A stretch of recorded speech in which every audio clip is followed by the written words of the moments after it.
మన టెరియోకి బాగా health problem ఉన్న కస్టమర్ వచ్చారు. ఆ సార్ పేరొచ్చేసి అనిలు. ఆ సార్ వచ్చేసి మహాలక్ష్మీపురం, నారపల్లి, గట్కేసర్ నుంచి వచ్చారు. అంత దూరం నుంచెళ్ళి వారం రోజుల నుంచి వస్తున్నారు. సో, క్యాన్సరు, థైరాయిడు, డయాబెటిక్ ఇలాంటి రోగాలు ఉన్నాయి ఆ సార్‌కి. సో, ఆ సారు ప్రతిరోజొచ్చి జ్యూసెస్ తీసుకొని తాగడానికి వీలవ్వట్లేదు. డైరెక్ట్ తాగడానికి. సో, సర్జరీ ఏదో ఉంది. సో, ఆ సారుకి డైరెక్ట్ ఫీడింగ్ బ్యాగ్ ఉంటుంది గదా! ఫీడింగ్ బ్యాగ్‌లో ఇక్కడికొచ్చి ఫీడింగ్ బ్యాగ్‌లో యేసుకొని డైరెక్ట్ నోస్ నుంచెళ్ళి డైరెక్ట్ వాహన నాళికలోకి పంపిస్తున్నారు. సో, అలా ప్రతిరోజొచ్చి కొన్ని తాగి తీసుకొని గూడా వెళ్తా ఉన్నారు.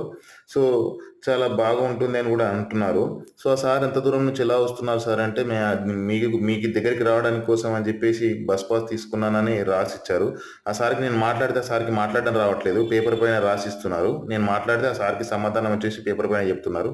సో, అలా ప్రతిరోజు వస్తున్నారు. ఇలాంటి కస్టమర్స్‌కి తగ్గాలని మేము ఇంకా బాగా ఇవ్వాలి. మేము మా జ్యూసెస్ ఇంకా చాలా బాగా ఇవ్వాలని మేము కోరుకుంటున్నాము. అంతే కాకుండా ఇలాంటివి చూసినప్పుడు ఇంకా ఏదో సమాజానికి చేయాలని